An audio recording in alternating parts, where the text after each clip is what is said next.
Mr. Secretary, welcome to the department. Distinguished...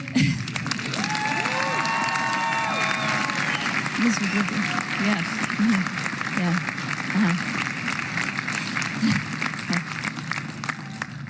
Want to give a special greeting to Mrs. Rubio. Yes. To your family, to your children, distinguished guests, members of Congress, on behalf of the nearly 80,000 strong officers who are serving the Department of State, a warm welcome. Mr.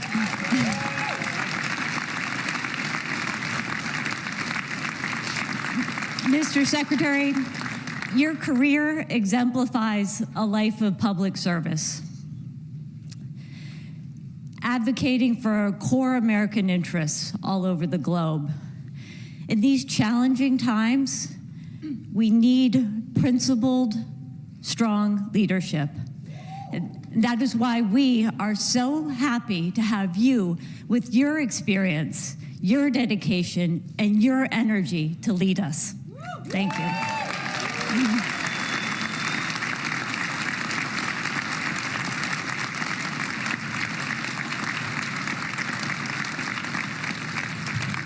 Your team, who are obviously very happy to see you, have proudly supported so many of your trips abroad, where you've advanced security in the Middle East, helped us to sustain our counterterrorism fight, and inspired so many with your walk across the Simón Bolívar Bridge. Mr. Secretary, the men and women of this department are ready to get to work, advancing the agenda of President Trump and of yourself. And with that, I will welcome you to the Department of State. Colleagues, the 72nd Secretary of State, Marco Rubio. Thank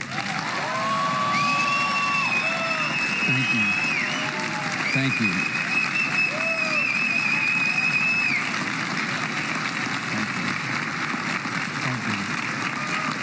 Thank you.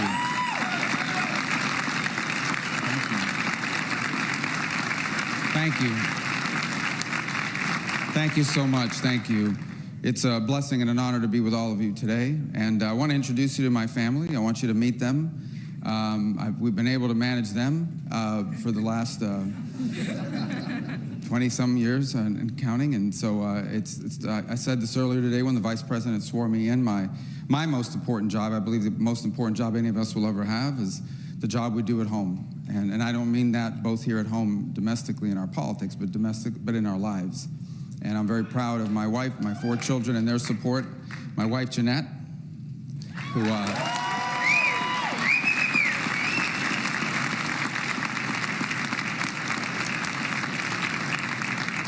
her parents immigrated here from Colombia. Anybody here from Colombia? Anybody cover Colombia? And then my oldest daughter, Amanda. Say hello, Amanda. And then came Daniela.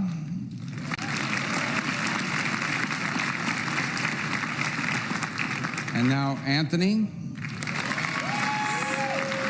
And our youngest, Dominic. So these three are in school, meaning college and even jobs. We're still working. He's doing good. He's a junior in high school, and obviously my family beyond that is here, who made this possible. Jeanette's mom, Maria, is here, and my sisters Barbara and Veronica are here, and a lot of friends that came from Miami who joined us here today, and I'm grateful. And thank you. I also want to recognize my former colleagues from the congressional branch, who also happen to be appropriators and authorizers, and so I thought it was important. 3 people who I've known for a long time, and by coincidence, Florida is very well represented in the authorization and appropriations in the House. Mario Diaz-Balart,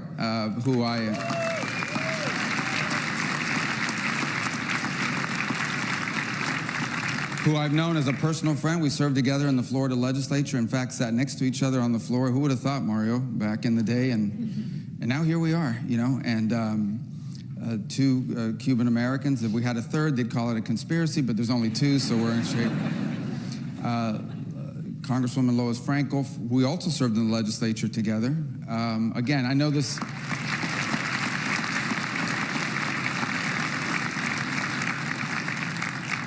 I know it looks suspicious. She just happens to be from Florida as well, and she happened to be on that committee. And then, of course, my colleague, Brian Mast, who thank you for being here as well.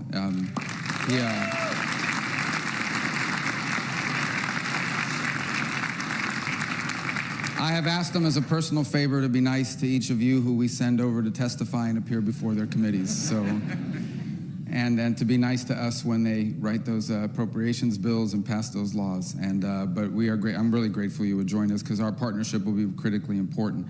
I want to thank President Trump for nominating me. This is an extraordinary honor and a privilege to serve in this role, to be here, frankly, to oversee the greatest, the most effective, the most talented, the most experienced diplomatic corps in the history of the world resides in this building.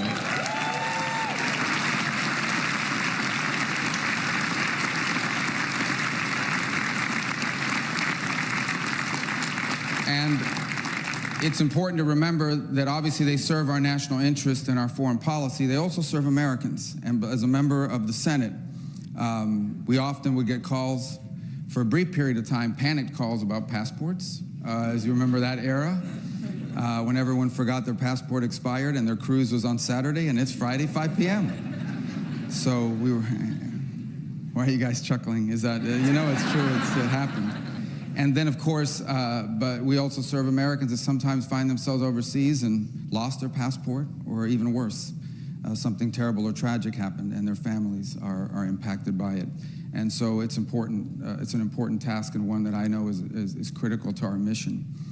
Beyond that, this is the face of the United States. In fact, if you think about it, for many people on this planet, their only interaction with America, most will never travel here, their only interaction with America in many cases, whether they be leaders or everyday people, will be the men and women who serve us abroad and do so with tremendous integrity and dedication. They are literally the face of our country, whether it's through the aid we've provided or through the services. I also want to say hello. Is this being live streamed somewhere? Are people watching this in all of our missions? Good. I want to thank them. I know they can't be with us here today, and depending on where they are in the world, it's probably not as cold as it's been, at least for a Floridian. So I also think the brilliance of this organization shows by hosting these events indoors, which it's already showing, and we're grateful for that as well. But I want to tell you that I want to thank you, all those who are serving overseas and abroad, some in places that are strong and stable and others that are more tenuous and dangerous. And I want to do something also special. I want to also thank the locally employed staff, the nationals of those countries who work with us.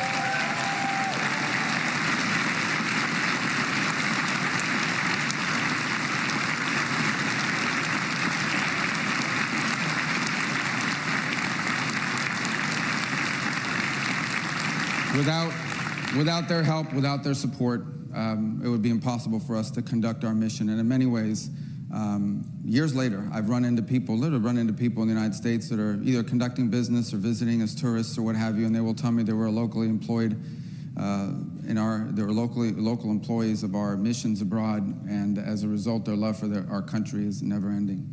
I am new to this department. Today is my first day on the job, literally, but I am not a stranger to it. I've interacted with many of you, both in my travels abroad and in our daily functions. My job now is different, and our job in some ways will be different. In our republic, the voters decide the course of our nation, both domestically and abroad, and they have elected Donald J. Trump as our president when it comes to foreign policy on a very clear mission. And that mission is to ensure that our foreign policy is centered on one thing, and that is the advancement of our national interest, which they have clearly defined through his campaign as anything that makes us stronger or safer or more prosperous. And that will be our mission. That will be our job across the world, is to ensure that we have a foreign policy that advances the national interest of the United States. I expect every nation on earth to advance their national interests. And in those instances, and I hope there will be many, in which our national interest and theirs align, we look forward to working with them. This is in many ways, and again it was referenced by President Trump yesterday in his speech, that he designs that his overriding goal for global policy is the promotion of peace, the avoidance of conflict. And no agency will be more critical in that regard than this one. In fact, it's its founding principle and purpose, and that's what we endeavor to do. to promote peace around the world because that's in our national interest. Without peace, it is hard to be a strong nation, a prosperous nation, and one that is better off. But there will also be challenges. We recognize that there will be those times, unfortunately, as humans interact with one another because of our nature, but there will be conflict. We will seek to prevent them and avoid them, but never at the expense of our national security, never at the expense of our national interest, and never at the expense of our core values as a nation and as a people. We are, at the end of the day, a nation founded on a powerful principle. And that powerful principle is that all men are created equal, because our rights come from God, our Creator, not from our laws, not from our governments.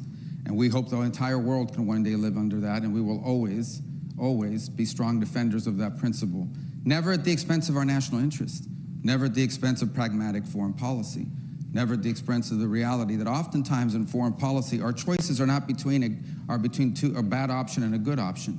Sometimes in foreign relations, our options are two bad ones, and we're just trying to figure out which one of them is least bad. And that's unfortunate, but it is true. And that's a tough job. It's our job, and we'll seek to do it right and well. That is the core mission of this agency, and it will be the core mission while Donald Trump is president, and we will be effective on his behalf. I also want this agency to be, and I don't mean, not that it's irrelevant now, but I want it to be where it belongs. I want the Department of State to be at the center of how America engages the world. Not just how we execute on it, but on how we formulate it. Some of the brightest minds in foreign policy reside within this building and within this government. And we need to ensure that we have an environment here that's conducive to creativity, to boldness, to new ideas, to recognizing the dynamic world in which we live, one that is changing faster than it has ever changed before. And we need to be ahead of it. When the time comes for the principals to gather, or even deputies, I want the Department of State to have the best ideas and the best options available for the president. And then I want us to be able to execute them better than any agency in our government. That will also be a task of mine.